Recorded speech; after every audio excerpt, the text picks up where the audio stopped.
good to be here with you today and ask you to be praying for Marcel. He is down in Key Largo. Pastor friend from there, from Key Largo Baptist Church this week, had to have emergency quadruple bypass surgery. And when I went to see his wife, she said, "Would you please find me someone to preach for the next 6 weeks?" So Marcel was the closest, so he started. And he should be finishing up, or should have finished up preaching already now down there. And then we have other friends who are coming from as far away as Daytona and Orlando, and I'm going to be going down one day to help there also. But be praying for Pastor Steve Vetter down there in Key Largo, and praying that God would work in his life and in his body at this time. We're going to continue our series entitled Lights, but I want to give it a little twist today, just going just a slightly different direction. And I want you to write this down, if you would please, right there at the top of your sheet there. And it's this: knowing Bible characters. Knowing Bible characters will help you shine a light on life. Let me repeat that. Knowing Bible characters will help you shine a light on life. One of the tools that I've been using quite a bit over the past year and a half since I discovered it, it's called Bible Project. And the thing I like about Bible Project, number one, it's free. That's a good thing. Number two, it's available on YouTube or on their website, and wonderful things. And what makes it God's will for my life is that it's in English and Spanish and has other languages also. But it has some wonderful things as far as overviews of books of the Bible and different things. And one of their series called How to Read the Bible, there is a video about Bible or characters in the Bible narrative. Pay attention to this video, please. We're talking about how to read biblical narrative, or in other words, how to read stories. Right. And one of the main ingredients of any good story is characters who encounter conflict and then have to overcome it. Yeah, let's talk about characters. In most stories, we quickly identify with characters because, just like them, we're in our own story having our own conflicts that we need to overcome. Yeah, and good stories have characters with relatable struggles. We can watch them react to these challenges in different ways, and we get to see what happens as a result. Through characters, an author can show us their view of what it means to be human. The Bible's no different. Biblical stories use characters as a mirror so we can see ourselves and discover our own human nature in the reflection.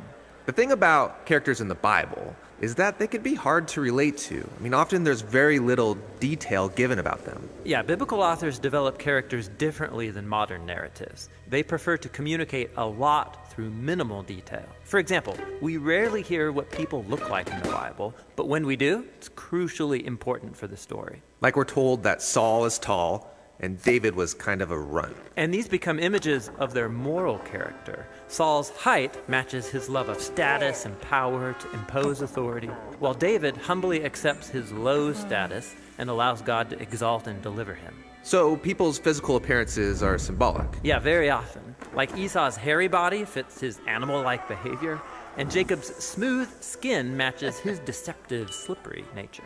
What other clues do we get about biblical characters? Well, often people's names symbolize their role in the story. Abraham in Hebrew sounds like father of a multitude. Jacob means deceiver. Ruth means refreshment. And Saul, his name means the one asked for.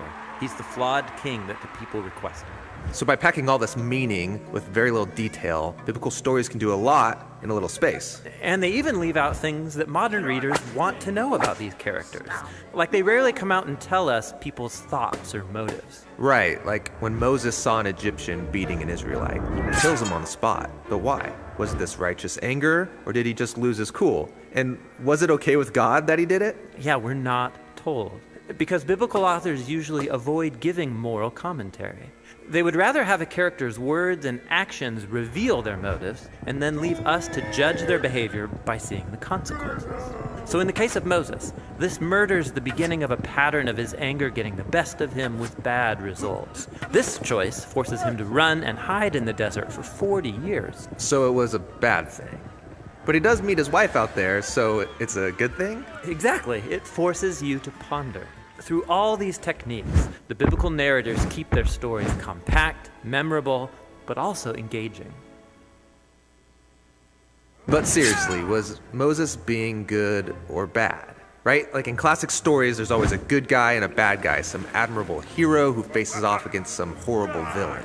Sure, and simplified characters like that are helpful for teaching children there's such a thing as good and evil. But the Bible's not a children's book. Its characters are very complex, a mixed bag of good and evil, just like us. There's hardly any flawless characters in the Bible. What about heroes of the faith, like Abraham or King David? So you mean Abraham, who used an Egyptian slave for sex and then lied about his wife 2 times to save his own neck? And David, the man after God's own heart, who sleeps with another man's wife and then murders him? These stories are anything but simplistic. They offer us realistic portraits of compromised people like ourselves. The real surprise is that God keeps working with them despite their failures. So, just because a person's called by God or wins a battle, becomes successful or wealthy, doesn't mean the biblical author wants me to act like them. Right. It would actually be really dangerous to imitate most biblical characters. True. But there must be something admirable in biblical characters, something I can imitate. Absolutely. Pay attention, and you'll notice that most biblical stories highlight the moments when characters fail or come to the end of themselves, and then they choose radical trust in God's grace and wisdom. It's in these stories that the authors show us how to be a human who truly pleases God through humility and surrender. Yeah, the fact that God stays committed to biblical characters is a profound statement about the patience and love of God, who is also a character. Right. And by studying biblical characters, we can observe our own worst tendencies on display. And we see time and again God's gracious response that will see this story through to the end. Let me give you a little insight into my growing up. When I was very, very young, like I never remember not having it, my parents had this book right here.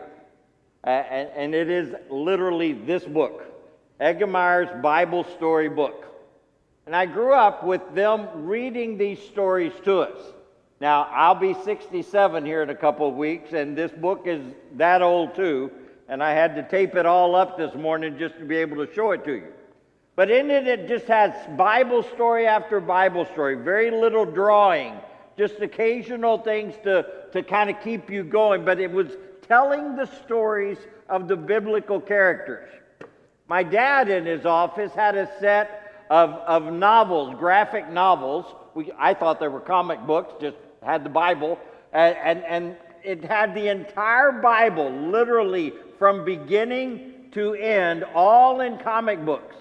And I used to sit down and just read them. Nobody read them to me. I remember they were all in Spanish, and I was just reading through these things, and over, I liked the drawings there because this one didn't have drawings, and it was much like this one today, the Action Bible that we use with the kids, and we recommend that parents use with their kids, just to read the Bible stories, to know the characters, learn something about them.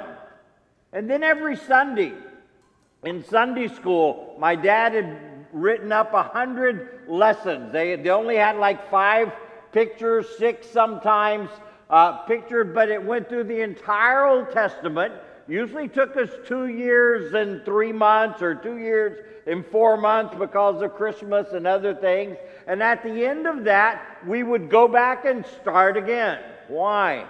Because we were at a different stage in life. If you were 5 or 6 the first time through, now you were a great mature 8 and 9. And then your preteen years, and then your teenage years, and on and on.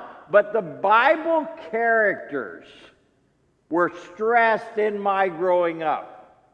Now, as I watched, as I read, as I listened, there's some things I began to notice about Bible characters. Number one, people in the Bible were real people.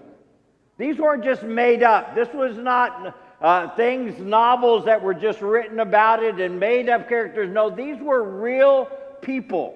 And the older I got, the more I saw that these people lived, and you could see, you could read about them in history books. These were real people. Second, outside of Jesus, there were no perfect people in the Bible. In fact, one of the amazing things that the Bible is, it gives you the good, the bad, and the ugly about everybody. I mean, it just lays it all out. You get the good side of someone and you get the bad side of someone, and even the good guys aren't perfect by any stretch of the imagination. In my life, I began to relate to the situations that the Bible characters faced. Now, I'll be honest, I was never in a situation when I was made to bow down to a big image. And if not, I would be thrown into a fire. I never was that, but there were times when people who were in authority, people who wanted me to do things that the Bible said I probably shouldn't do. And so consequently, I learned from Shadrach, Meshach, and Abednego what I shouldn't do and how to stand up to that kind of pressure. No, I was never thrown in a lion's den, but I have been to some meetings where church members weren't real nice. So you kind of learn some of these things as you go and as you see situations that come up by observing what they did, both the good and the bad, and then paying attention to the consequences. And this was very key. Paying attention to the consequences of the decisions that they made, it helped me avoid some of the mistakes they made. I would love to tell you I avoided all the mistakes, but life isn't that way. We all like to make some of our own and pay for it because of it. By observing how God worked in and through their life, I began to understand how God often worked in my life also. Again, each of these Bible characters could teach me something about life that would help me in my life.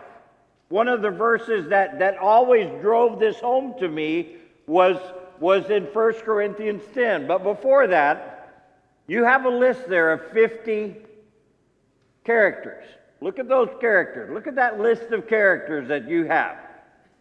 In that, my question is, how many of them do you know nothing about?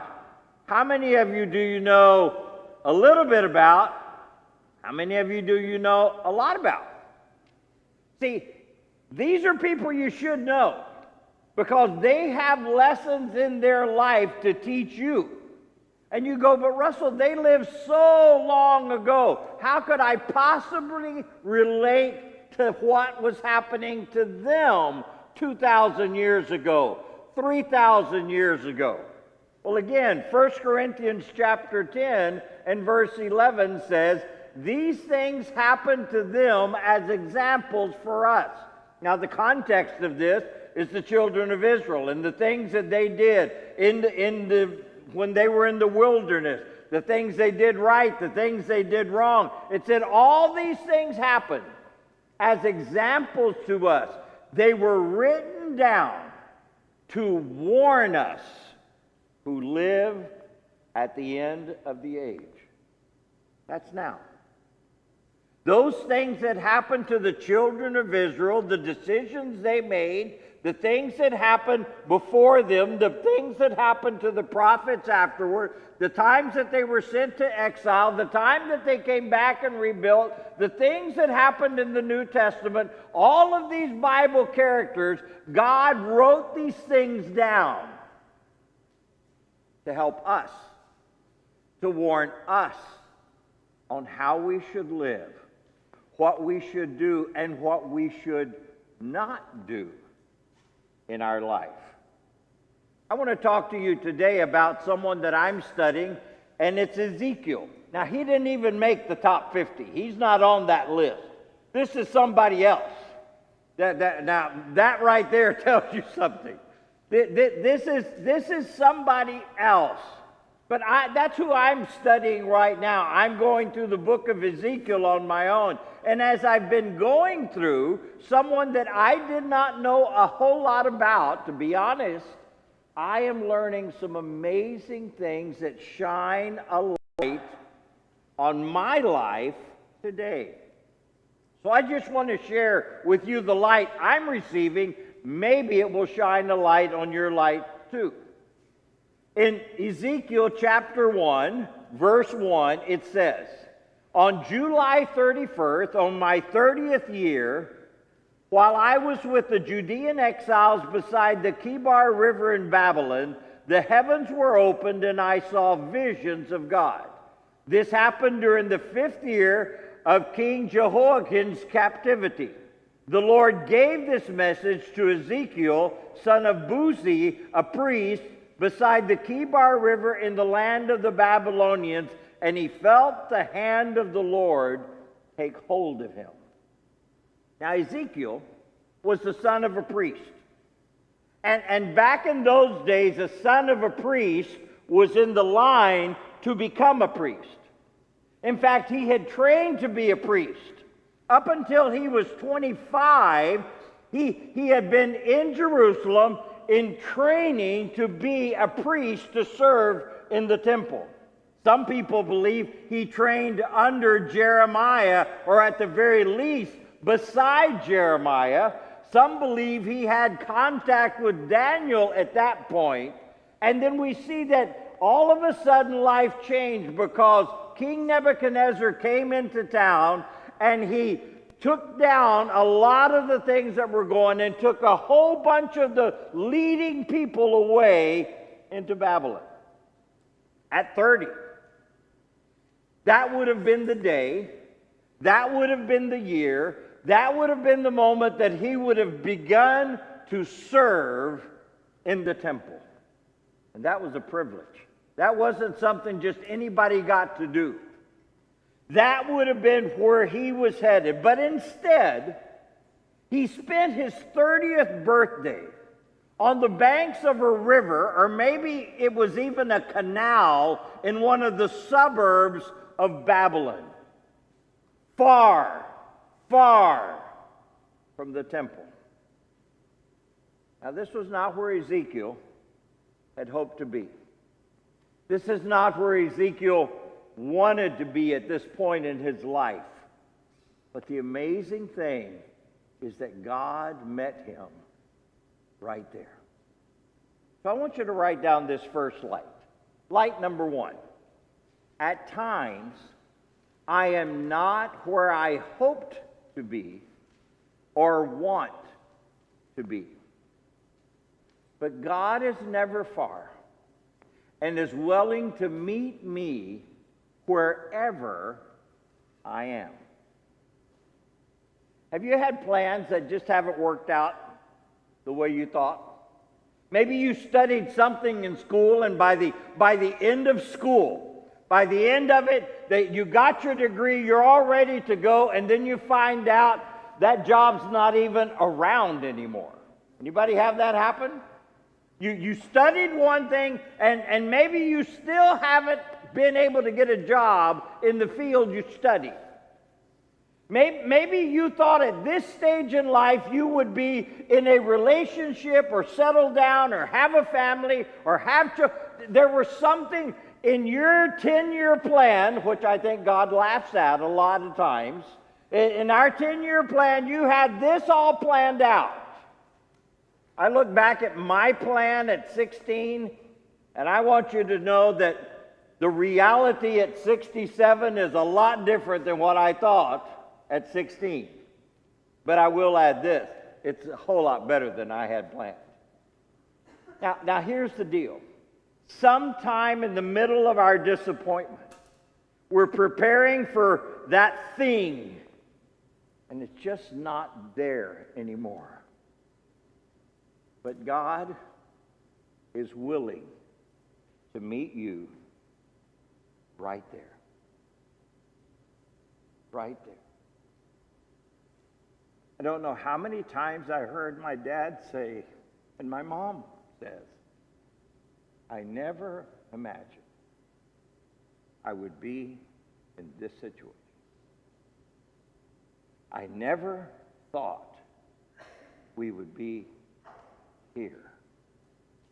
And yet, if that's where you find yourself, from Ezekiel we learn God is right there.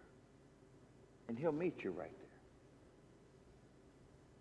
The end of chapter 1 ends after an amazing thing. And I cannot get into chapter 1 because it would take the whole time.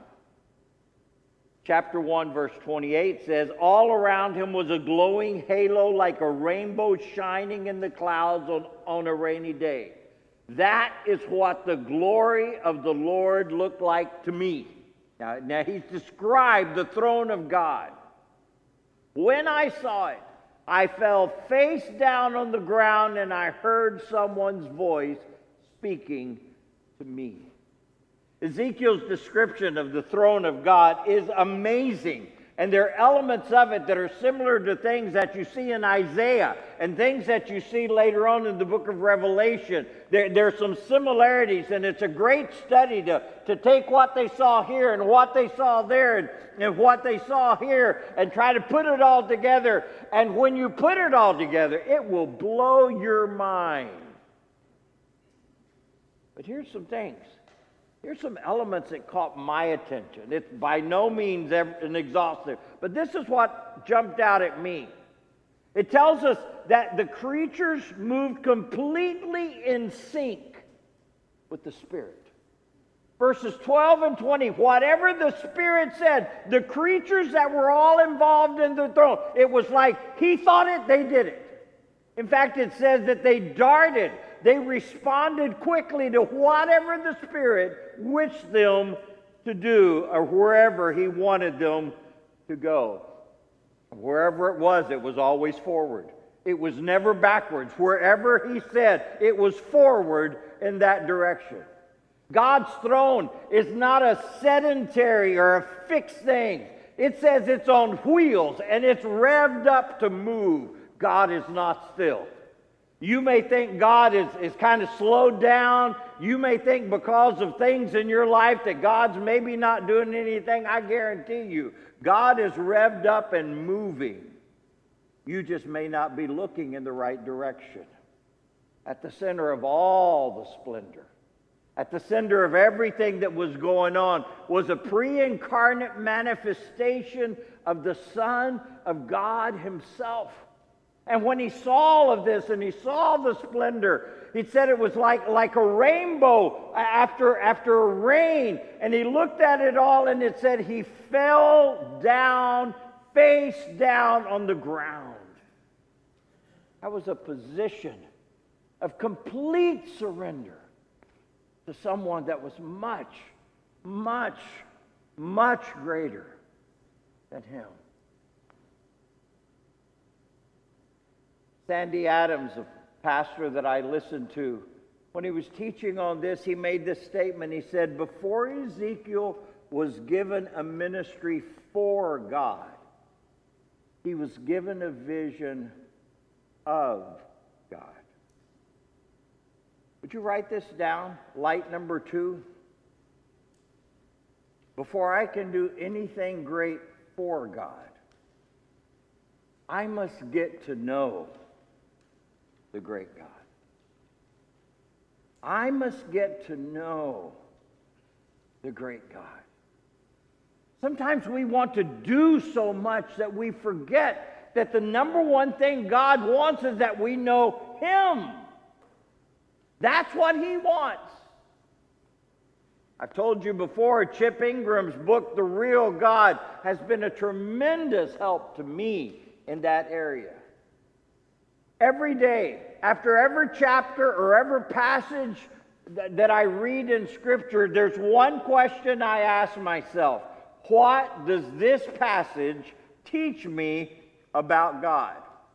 And may I say, I have yet to go to one that when I ask the question and look deep enough, It didn't tell me something about God. Now, you remember when Jesus was teaching his disciples to pray, the first thing he did was say, when you start praying, know who you're talking to. And he said, Our Father, which art in heaven, hallowed be your name. He started off with a truth about his Father. And I've learned that when I begin praying, and the first thing I do is talk to God and tell him something about himself that I've learned that day, it just kind of seems to open the line of communication. I know who I'm talking to. Begin your prayers with what you've learned. Chapter 2, verse 1 begins, Stand up, Son of Man, said the voice. I want to speak with you. The Spirit came into me as he spoke, and he set me on my feet. I listened carefully to his words. Son of man, he said, I am sending you to the nation of Israel, a rebellious nation that has rebelled against me. They and their ancestors have been rebelling against me to this very day. They are a stubborn and hard-hearted people. But I am sending you to say to them, this is what the sovereign Lord says. And whether they listen or refuse to listen, for remember, they are rebels, at least they will know they have had a prophet among them. Whoa, stop. Didn't we just read he was a priest? Didn't we just read he had been trained to be a priest?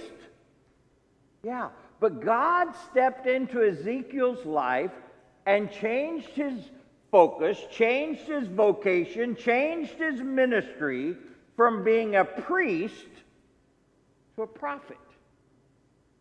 Now let's be very honest. To most of us today, that doesn't mean much. There was a big difference. There was a big difference. Warren Wiersbe put it this way. It would have been much easier for Ezekiel to remain a priest. For priests were highly esteemed by the Jews. And a priest could read the law and learn everything he needed to know to do his work. Prophets were usually despised and persecuted. They received their messages and orders from the Lord as the occasion demanded and could never be sure what would happen next. It was dangerous to be a prophet. Most people resent being told about their sins and prefer to hear messages of cheer, not declaration of judgment.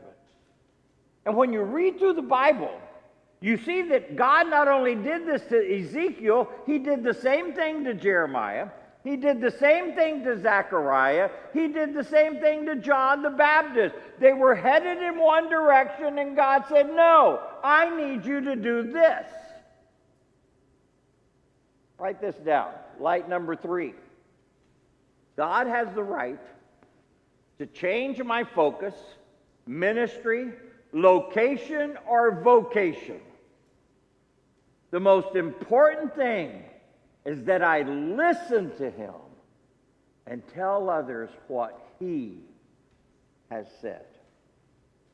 You know, when we use the illustration of the vine in John chapter 15, and we talk about it in that context, we usually put it this way, that we have to receive from the vine and then release what we've received. Well, that's exactly what's happening here. He says, I'm putting you in a situation that you can't go read a book and know what I want you to do. No, I'm going to tell you what you are going to do, and I need you to do it right then. That's it. If I tell you to tell the people this, you don't change it, you don't fix it, you don't smooth it over, you tell them what I told you to say.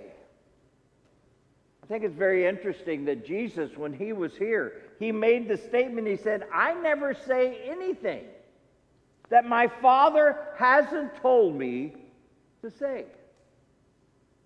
Think about that.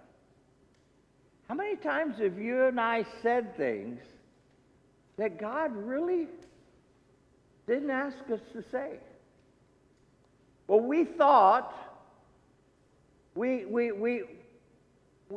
just kind of assumed, no, it's important that we say what God says.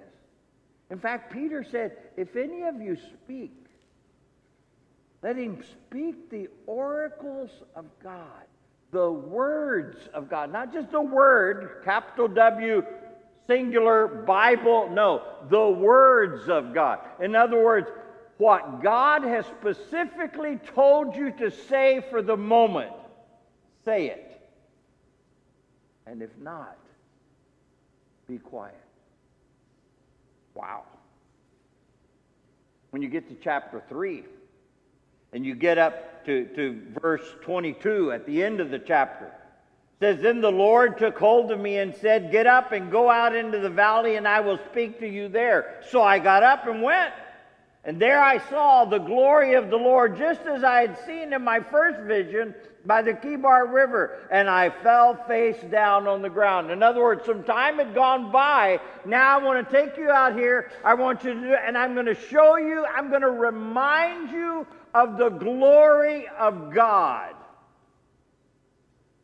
It's important that we keep the vision of God. Not that we saw something of God before, not that we just learned something in the past. No, that we get a fresh vision, a fresh view of God every moment, every year, all along the way. So that it's not just what we used to know, or what we used to be, or what we used to see, but to make sure that we keep God in focus every day. Then the Spirit came into me and set me on my feet. He spoke to me and said, go to your house and shut yourself in. There, son of man, you will be tied with ropes so you cannot go out among the people. And I will make your tongue stick to the roof of your mouth, so that you will be speechless and unable to rebuke them, for they are rebels. But when I give you a message, I will loosen your tongue and let you speak. Then you will say to them, this is what the sovereign Lord says. Those who choose to listen will listen. Those who refuse will refuse, for they are rebels. Notice what it said right there at the beginning. Get up and go. So I got up and went. See, one of the amazing things is that from the very first steps of our walk with the Lord, and throughout every stage of maturity, God's goal is to teach us immediate and complete obedience. Immediate and complete obedience. Let's be honest, parents. How many of you say, oh, I wish my kids would learn that? Immediate and complete. Your mom just raised your hand just so you know she raised her hand. Why? Because that's the best way things are going to work in life. When God was preparing Abraham, he started off in chapter 12 of the book of Genesis. And he started off and he says, okay, I want you to get up. I want you to leave everyone behind, all your family. I want you to just leave, and I'll show you where we're going. And Abraham, the father of the faith, as he is called in the New Testament, came up with what? Partial obedience. Yes, he got up. Yes, he left. But he took his dad along, and he took his nephew along. That's partial obedience. Parents, you heard of that before? I want you to do this. Well, I kind of did it. Some of it. Most of it. Give me credit for something. Yeah, and that's exactly what God did. He gave him credit. But it still wasn't where he wanted Abraham to be. And so he kept going. Along the way, He took a side trip or two to Egypt and other places God didn't tell him to go. Along the way, he got ahead of God, and he knew God had promised to give him a large family. So since Sarah wasn't producing, so to speak, he went ahead and went to the handmaiden Hagar and had a child with her. That was not the plan. But finally, Abraham arrived where God was trying to take him. And in Genesis 22, he said, Abraham, I want you to take your son, your only son, whom you love so much, go and sacrifice him on the mountain that I'll show you.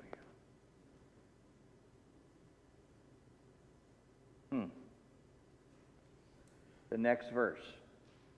The next morning, Abraham got up early. He saddled his donkey, took two of his servants with him, along with his son Isaac, headed out. See, that was the point all along. Immediate and complete obedience.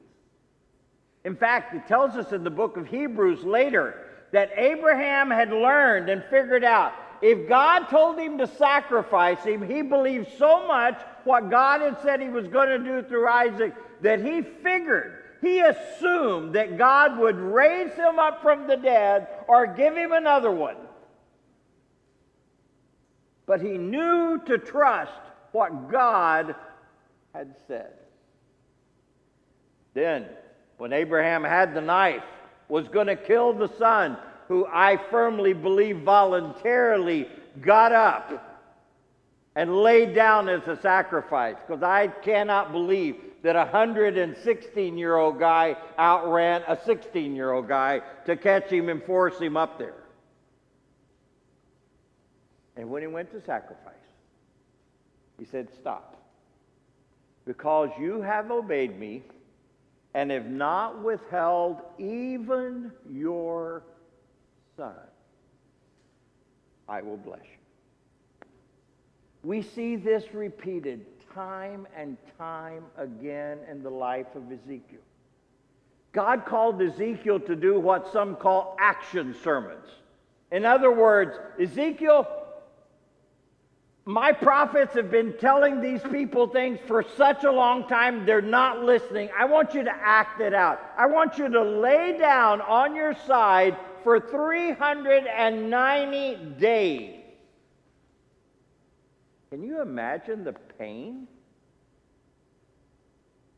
And yet people go, have you seen this guy down there?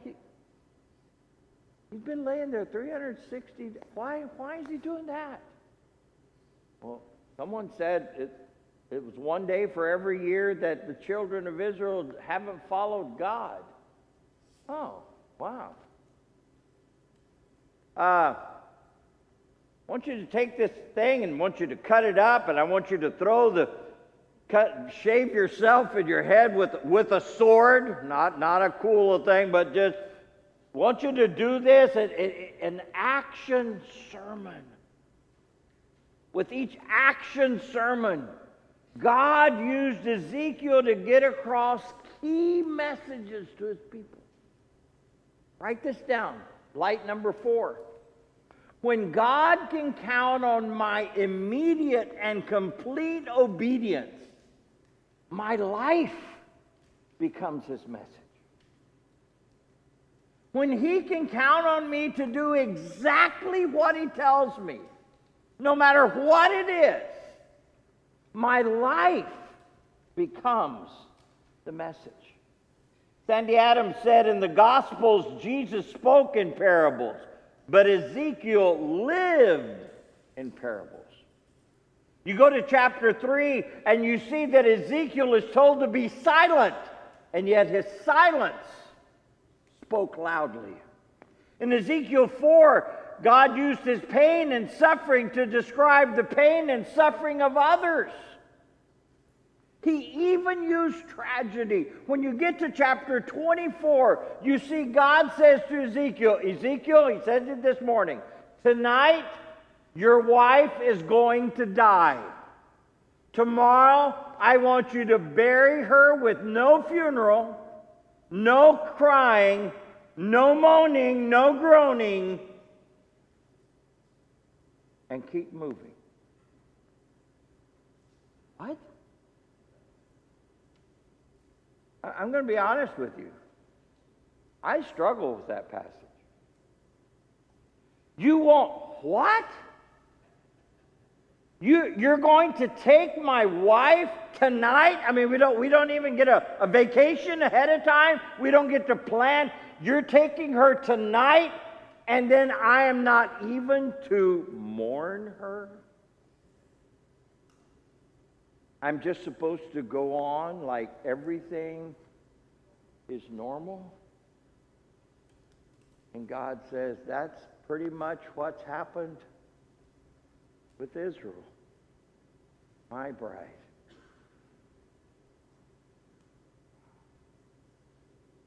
And yet, because Ezekiel had obeyed and learned to obey immediately and completely, God could use that tragedy to get across his message.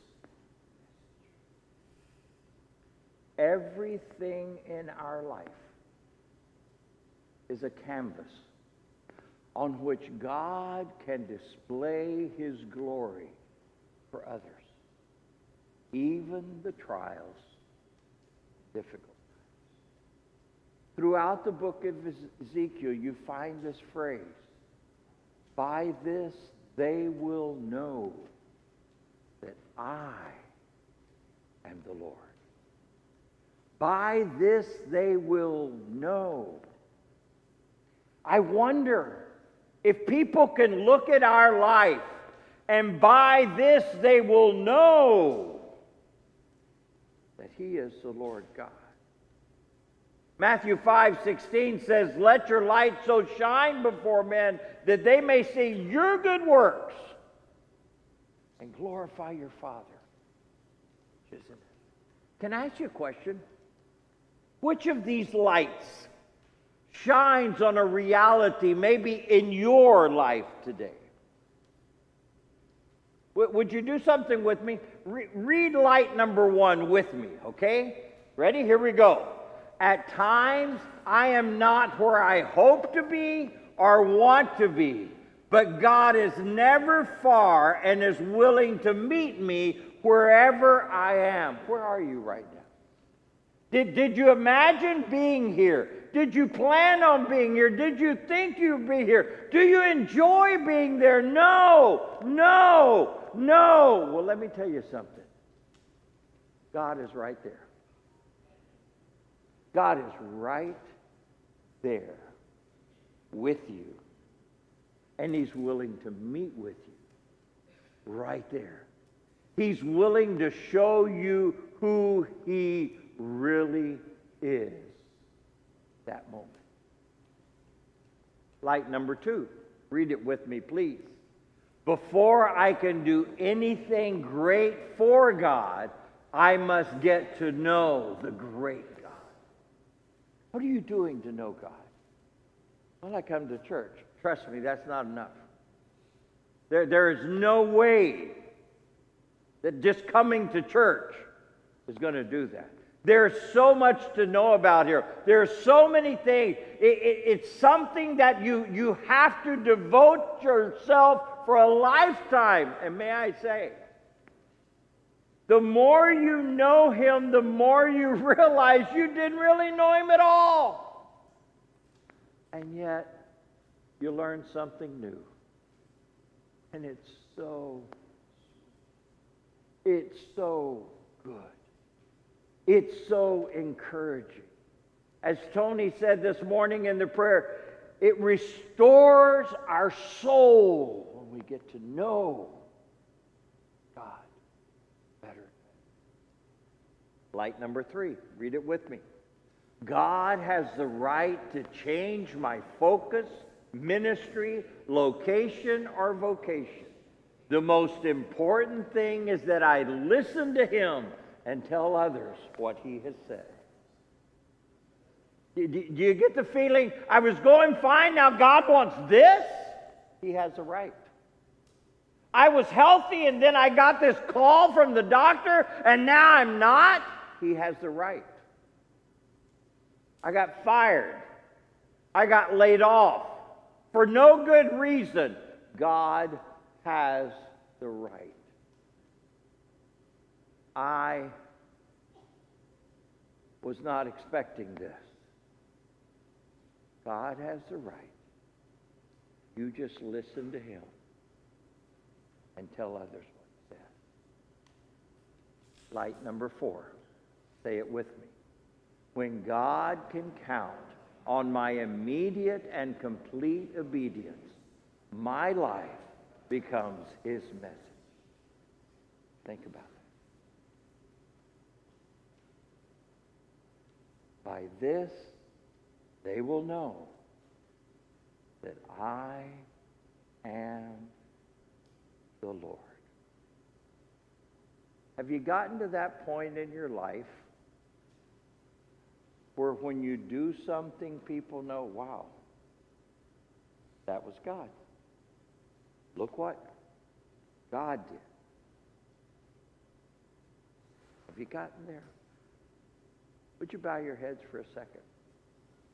Would you just think through those 4 lights for a second and ask yourself, God, what are you trying to point out in my life? What are you trying to get me to be or do or feel? Lord, help me. James says, be doers of the word and not hearers only. What is God telling you to do? Please take a moment and respond to him and say, Lord, I'll do it. Lord, I come before you today. And I thank you for what you're teaching me. Oh, Lord, there's so many more things to learn in this book. But Lord, you've pointed out some things. You've pointed out some areas of need. You've pointed out some areas where I need to surrender more, that I need to lay flat before you and just say, yes, Lord. Lord, I pray that as you shine light on our heart, on my heart, that I would be obedient to follow what you say. I thank you for it in your precious name.